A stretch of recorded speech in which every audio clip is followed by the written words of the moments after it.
Good afternoon, dear students. R.R. Mehta College of Science and C.L. Parikh College of Commerce, Palanpur. Semester become Sem 3 English Medium. Subject Corporate Accounting. Unit number 1 Valuation of Goodwill. Lecture number 8. Friends, in our last lectures we discussed theory about super profit method. And now, today, I will calculate one example to super profit method. Now I read the information to related our example. I choose example number 6 from book, and now in the next slide we can see the information related to our example. So friends, here you can see the balance sheet of Ramanath Limited as on 31st December 2011. Liabilities, so equity share capital each of rupees 10 fully paid up 3 lakhs, 10% preference share capital of each rupees 100 fully paid 2 lakh 50,000, general reserve 90,000, profit and loss account. The balance as on 1st January 2011 4,000 rupees, profit for 2011 before deducting tax at 50% 2 lakh 40,000. Now the amount outside 2 lakh 44,000. 12% debenture 2 lakh 80,000. Creditors 1 lakh 70,000. Bills payable 16,000. Provident fund 45,000. Outstanding expense 5,000. Now asset sides to goodwill 15,000. Land and building 2 lakh 30,000. Machinery 4 lakh 40,000. Investment, so investment against provident fund 45,000. 12% debenture of Shivam Limited into bracket face value rupees 80,000 and interest is taxable finish bracket 85,000, total 1 lakh 30,000. Stock 2 lakh 30,000. Bills receivable 50,000. Debtors 2 lakh 70,000. Cash and bank 24,000. Prepaid expense 7,000. Preliminary expense 4,000. Now total the both side 14 lakhs. Now additional information. The present market value of land and building is rupees 3 lakh 42,500, while the remaining assets are to be taken at their book value. Second, the expected rate of return on capital in the class of business done by Ramanath Limited is 12%. Number 3, the profits of the company before tax. So friends, please remind your mind,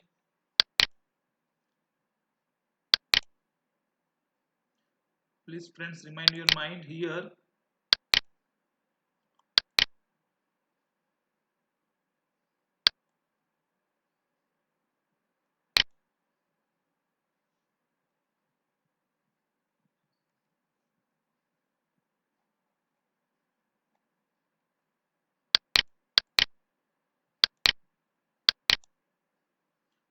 Okay friends, before tax 50% for the past 3 years are as under: 2008 1 lakh 80,000, 9 1 lakh 90,000 and 10 2 lakh 10,000. From the above particulars, you are required to compute the value of goodwill of the company on the basis of 4 years. तो friends हमें यहाँ पे क्या करना है, 4 years को ध्यान में रखते हुए हमें गुडविल फाइंड आउट करना है. तो goodwill of the company on the basis of 4 years purchase of its super profit. और कौन सी मेथड है, तो super profit method. Calculate on weightage average profit of last 4 years. The appropriate weights to be used are 2008 1, 2009 2, 2010 3 and 2011 4. This example asked in Gujarat Institute TY April 1995. Okay friends, तो यहाँ पे देख लीजिए आप कि हमारी ये इंफॉर्मेशन है हमारे एग्जाम्पल की. आज हम फर्स्ट एग्जाम्पल कैलकुलेट करने जा रहे हैं इस मेथड का, सुपर प्रॉफिट मेथड. तो फ्रेंड्स प्लीज आप नोट कर लीजिए कि एग्जाम्पल नंबर 6 कौन सी मेथड का है, तो सुपर प्रॉफिट मेथड का है ये. और हमें एग्जाम्पल कैलकुलेट करना है। तो फ्रेंड्स, सबसे पहले आपको 5 स्टेप याद होने चाहिए और वो 5 स्टेप यूज करके हम एग्जाम्पल कैलकुलेट करेंगे। तो फ्रेंड्स, अब चलते हैं हमारे फर्स्ट स्टेप पे। तो friends, you can see our first step, capital employed. तो फ्रेंड्स, यहाँ पे हमें क्या करना है, तो जो भी बिल्डिंग, जो भी एसेट्स है वो हमें यहाँ पे लिख देना है। तो सबसे पहले लैंड एंड बिल्डिंग, तो यहाँ पे हमें लैंड एंड बिल्डिंग की नई कीमत लेनी है। Okay friends, now we take new value of book land and building because it is shown in our adjustment. First additional information, okay, the book, land and building is rupees 3,42,500, यानी कि हमारे business में जो land and building है उसकी नई value कितनी है, 3,42,500 and the remaining assets are to be taken at their book value, यानी कि जो बाकी की जो एसेट्स है वो हमें यहाँ पे बैलेंस शीट में जो कीमत दी है वहीं पे लेनी है। ओके फ्रेंड्स, तो machinery 4,40,000, investment again present fund. तो फ्रेंड्स, यहाँ पे अब देखिए कि आपको यहाँ पे दो तरह के इन्वेस्टमेंट दिए गए हैं। First, investment against present fund और दूसरा 12% डिबेंचर ऑफ शिवम लिमिटेड। तो मैंने आपको भी लास्ट लेक्चर में बोला था, मैंने जब आपको थियोरी से पढ़ाई थी तब, कि आपको याद रखना है कि ट्रेडिंग इन्वेस्टमेंट जो है, यहाँ पे दो टाइप की इन्वेस्टमेंट, ट्रेडिंग इन्वेस्टमेंट और नॉन ट्रेडिंग इन्वेस्टमेंट। तो फ्रेंड्स, मैंने आपको वहाँ पे एग्जाम्पल दिए थे, तो आप देख लीजिए, यहाँ पे मैं आपको फिर से वो रिमाइंड करा देता हूँ।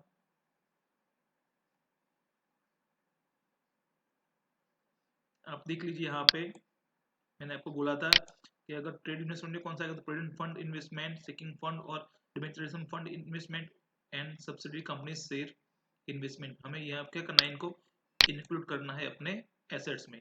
तो यहाँ पे हम जो हमने जो एग्जांपल लिया है, यहाँ पे भी इन्वेस्टमेंट अगेंस्ट प्रेजेंट फंड है। ओके फ्रेंड्स, कितना है, तो 45,000। तो हम यहाँ पे इसको नोट डाउन करते हैं 45,000, और इसको हमें कहीं पे भी ध्यान में लेना नहीं, यानी कि हमें इसको कहीं भी, इसकी अमाउंट हमें कहीं भी दिखानी नहीं है या किसी भी एसेट्स में हमें ऐड करनी नहीं है। ओके फ्रेंड, उसके बाद स्टॉक है 2,30,000, तो हम लिख देते हैं stock 2,30,000। B R bill receivable है 50,000, डेटर्स है 2,70,000, कैश एंड बैंक है 24,000, प्रीपेड एक्सपेंस है, हमारा डेटर्स था 2,70,000, कैश एंड बैंक है 24,000, प्रीपेड एक्सपेंसेस 7,000। इस सम का टोटल होता है हमारा 14,08,500 रुपीज। अब हमें क्या करना है, लायबिलिटीज का हमें टोटल करना है। तो हमारे बिजनेस में कौन सी लायबिलिटीज है, तो फ्रेंड्स हम यहाँ पे अब देखते हैं। तो यहाँ पे देखो आप, debentures, creditors, bills payable, present fund, outstanding expense. तो ये सब कौन से है, थर्ड पर्सन है, मैं और आप नहीं है, थर्ड पर्सन है, इसलिए सब क्या है, हमारी लायबिलिटीज है। ओके फ्रेंड्स, तो हम यहाँ पे इन सबको हमने लिख दिया है कि 12% debenture 2,80,000, creditors 1,70,000, bills payable 16,000, provident fund 45,000, outstanding expense 5,000। और देखिए, अब मैंने पे कुछ लिखा है फ्रेंड्स कि भाई provision for income tax 2011 at 50%। तो ये पॉइंट हमारे एग्जाम्पल में सबसे नया है, हमें इसको समझना है कैसे। तो ये आप यहाँ पे देखिए, यहाँ पे क्या लिखा है कि profit for 2011 before deducting tax at 50%, यानी कि हमें यहाँ पे जो प्रॉफिट दिया गया है वो बिफोर टैक्स है, यानी कि हमें यहाँ पे हमारे 2011 का जो ईयर्स है उसका प्रॉफिट जो है, उसका प्रोविजन, उसका टैक्स का प्रोविजन हमें यहाँ पे करना होता है, लेकिन यहाँ पे किया नहीं है, तो इसीलिए हमने हमारे यहाँ पे हमने इसको दिखा दिया कि provision for income tax 2011 at 50%, यानी कि 1,20,000। इन सब का टोटल होता है 6,36,000।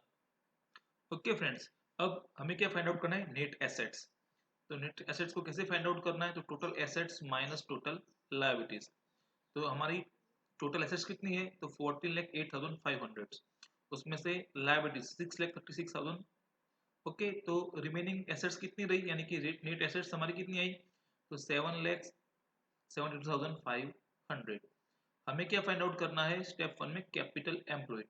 तो कैपिटल एम्प्लॉयड हम कैसे फाइंड आउट कर सकते हैं, तो नेट एसेट्स हमारी कितनी है, 7,72,500, उसमें से हमें क्या बात करना है, which amount we deduct from net assets. So friends, preference share capital. So how much now we can see in our balance sheet. So friends, here you can see the 10% preference shares 2,50,000.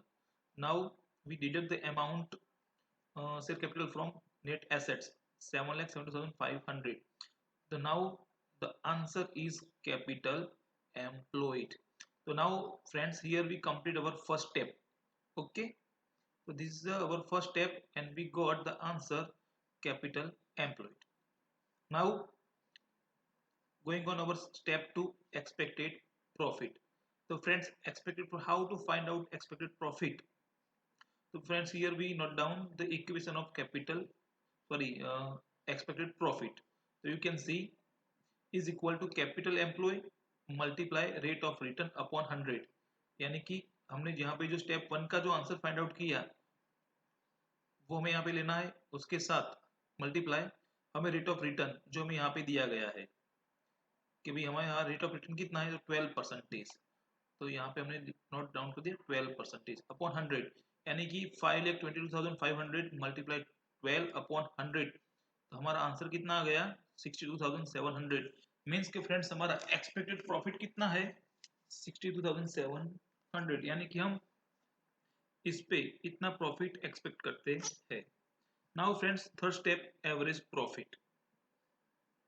Okay friends, तो average profit हमें find out करना है. तो उसके लिए हमें क्या करना होगा, हमें यहाँ पे प्रॉफिट चाहिए. तो हम चलते हैं, फिर से वापस चलते हैं अपने इंफॉर्मेशन पे और देखते हैं कि हमें क्या क्या दिया है. तो फ्रेंड्स आप देख लीजिए यहाँ पे ये 2008 1,80,000, 9 1,90,000 एंड 10 2,10,000.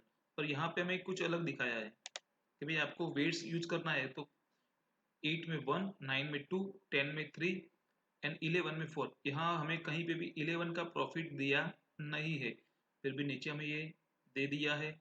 तो फ्रेंड्स डोंट वरी, हम इसका भी जुगाड़ लगा देते हैं कि भाई 11 का प्रॉफिट हमें कहाँ से लेना है. तो फ्रेंड्स चलते हैं अपनी कैलकुलेशन पे, स्टेप 3 पे. तो यहाँ पे हम लिख देते हैं 8, 9, 10 और 11 प्रॉफिट लिख दिया. अब मैंने यहाँ पे देखो कि 2011 में क्या लिखा मैंने 2,40,000. तो एक प्रॉफिट तो हमें यहाँ पे दिया नहीं है. ओके, तो ये मैंने कैसे लिख दिया. तो फ्रेंड्स डोंट वरी, हम चलते हैं बैलेंस शीट पे. तो बैलेंस शीट में देखिए हमें कहीं पे ऐसा दिखाया गया है कि profit for 2011 before deducting tax at 50%. यहाँ पे टैक्स काटने से पहले का जो प्रॉफिट है वो हमें यहाँ पे दिया गया है 2,40,000. और हमें यहाँ पे बोला गया है कि कंपनी का प्रॉफिट बिफोर टैक्स है, यानी कि यहाँ पे जो प्रॉफिट पूरा दिया गया है वो कौन सा है, बिफोर टैक्स है. तो इसको हमें यहाँ पे यूज करना है, इसीलिए हमने यहाँ पे 2011 का प्रॉफिट हमने यहाँ से लिया है क्योंकि वो बिफोर टैक्स है. ओके फ्रेंड्स, तो हमने यहाँ पे लिख दिया. अब उसको वेट देना है 1 2 3 4. अब इन दोनों का मल्टीप्लिकेशन करना है, तो हमने यहाँ पे इन दोनों का मल्टीप्लिकेशन कर दिया. तो 1,80,000 मल्टीप्लाई 1, 1,80,000. 1,90,000 मल्टीप्लाई 2, 3,80,000. 2,10,000 मल्टीप्लाई 3, 6,30,000. 2,40,000 मल्टीप्लाई 4, 9,60,000. तो वेट का टोटल हो गया 10 और वेटेज प्रॉफिट हो गया 21,15,000. अब वेटेज एवरेज प्रॉफिट हम फाइंड आउट करते हैं. तो total weightage profit minus total weight 21,50,000 upon 10, यानी कि 2,15,000 हमारा हो गया वेटेज प्रॉफिट. अब वेटेज प्रॉफिट के यूज करके हमें क्या फाइंड आउट करना है, एवरेज प्रॉफिट. तो यहाँ पे हमारा वेटेज एवरेज प्रॉफिट कितना था 2,50,000. अब उनमें से हमने क्या किया, तो सबसे पहले इंटरेस्ट ऑन इन्वेस्टमेंट, कौन सा, नॉन ट्रेडिंग. याद रखिए नॉन ट्रेडिंग हमारे बिजनेस, हमारे बैलेंस शीट में जो दिया है उसका हमें इंटरेस्ट बात करना है. यहाँ पे हमने क्या करना है, नॉन ट्रेडिंग इन्वेस्टमेंट का जो इंटरेस्ट है वो हमें बात करना है. तो फिर एक बार चलते हैं हम बैलेंस शीट में देखते हैं. तो फ्रेंड्स देख लीजिए यहाँ पे हमें दो टाइप के यहाँ पे इन्वेस्टमेंट दिए, trading investment and non trading investment. Okay, तो हमने इन्वेस्टमेंट अगेन प्रोविडेंट फंड. तो यहाँ पे देखिए प्रोविडेंट फंड हमारा है, उसके सामने हमने ये इन्वेस्टमेंट किया, मीन्स वो हमारा हो गया ट्रेडिंग इन्वेस्टमेंट.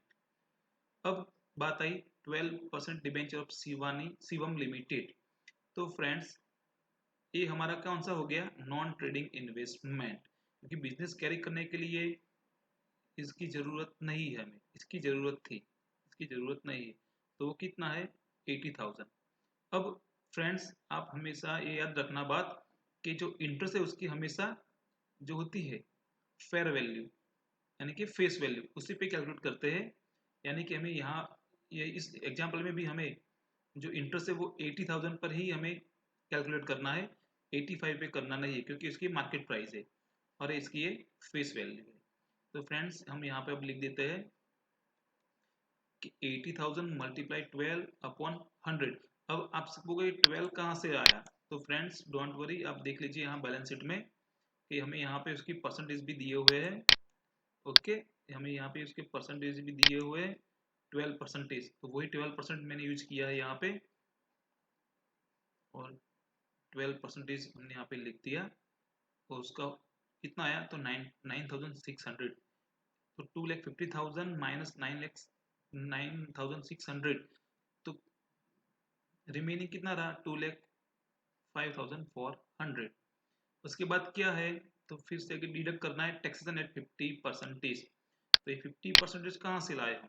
तो फ्रेंड्स आप देख लीजिए यहाँ पे कि हमें बोला गया है कि यहाँ पे टैक्स क्रेडिट कितना है 50%। तो 50% तो कितना हुआ 1,02,700। तो प्रॉफिट आफ्टर टैक्स कितना आया 1,02,700। उसके बाद प्रेफरेंस शेयर डिविडेंड। तो प्रेफरेंस शेयर डिविडेंड हमें यहाँ पे कैलकुलेट करके उसकी भी जो डिविडेंड उसकी अमाउंट भी हमें डिडक्ट करनी है। तो प्रेफरेंस शेयर डिविडेंड जो है, तो हम चलते हैं प्रेफरेंस शेयर डिविडेंड पे। तो प्रेफरेंस शेयर कैपिटल में देखते हैं कि कितनी है। तो बैलेंस शीट में हम चलते हैं, यहाँ पे देखते हैं कि हमारी 2,50,000 है। तो 2,50,000 जो है, अब उसके कितने 10%। यहाँ पे हमें बताया गया 10%। तो हम 10% को लेते हैं। तो यहाँ पे हम इसको कैलकुलेशन कर देते हैं कि भाई तो 2,50,000 मल्टीप्लाई 10 अपॉन 100 यानी कि 25,000। तो एवरेज प्रॉफिट तो 1,02,700 माइनस 25,000 यानी कि रिमेनिंग जो प्रॉफिट हमारा रहा वो कितना है 77,700। तो this is our average profit. अब इस प्रॉफिट का यूज करके हम यहाँ पे स्टेप 4 पे जाते हैं, सुपर प्रॉफिट फाइंड आउट करते हैं। तो सुपर प्रॉफिट का फॉर्मूला कौन सा है? तो average profit minus expected profit. तो एवरेज प्रॉफिट कितना आ गया हमारा 77,700 और एक्सपेक्टेड प्रॉफिट कितना है हमारा? तो हमने फाइंड आउट किया था स्टेप 2 में, ये रहा हमारा एक्सपेक्टेड प्रॉफिट 62,700। ओके फ्रेंड्स, तो अब तो सुपर प्रॉफिट कितना है हमारा 15,000। अब स्टेप 5 कौन सा है? तो गुडविल। तो गुडविल कैसे फाइंड आउट करें? तो super profit multiply number of purchase years. तो यहाँ पे हमें कितने साल के लिए कैलकुलेट करने बोला वो हमें लिखना है। तो सुपर प्रॉफिट कितना हमारा 15,000 मल्टीप्लाई 4। ये 4 कहाँ से लाए हम? तो देख लेते हैं यहाँ पे हमें यहाँ पे बोला है कि from the above particular you are required to compute the value of goodwill of the company on the basis of 4 years. यहाँ पे देखो हमें बोला है परचेज। तो यहाँ पे हमें बोला है बेसिस ऑफ 4 इयर्स परचेज, यानी कि हमें 4 साल को ध्यान में रखते हुए हमारा गुडविल उसको फाइंड आउट करना है, उसकी वैल्यू फाइंड आउट करनी है। तो हमें यहाँ पे 4 इयर्स बोला है, इसलिए हमने यहाँ पे सुपर प्रॉफिट को 4 के साथ मल्टीप्लिकेशन किया है। तो हमारा आंसर आ गया 16,000। तो फ्रेंड्स ये 5 स्टेप थे हमारे, और एक देख लीजिए कि हर एक स्टेप एक दूसरे से जुड़े हुए हैं। स्टेप 1 का आंसर स्टेप 2 में यूज करते हैं, स्टेप 2 का आंसर जो भी आता है वो स्टेप 4 में यूज करते हैं। यानी कि अगर आपने नेट एसेट्स फाइंड आउट करने में गलती कर दी तो आपको एग्जाम में लॉस हो सकता है। तो फ्रेंड्स मैं मुझे आशा है कि आपको ये एग्जांपल समझ में आ गया होगा। अगर फिर भी आपको समझ में नहीं आया, कुछ आपको प्रॉब्लम्स है, तो आप कमेंट बॉक्स में अपनी कमेंट्स लिख सकते हो। अगर आपको वीडियो अच्छा लगता है, मेरी जो एक्सप्लेनेशन है वो आपको अच्छी लगती है, तो प्लीज़ आप कमेंट बॉक्स में लिखिए कि यस सर नाइस, और जो भी आपको लिखना है वो कमेंट बॉक्स में आप लिख सकते हो। Okay friends, thank you.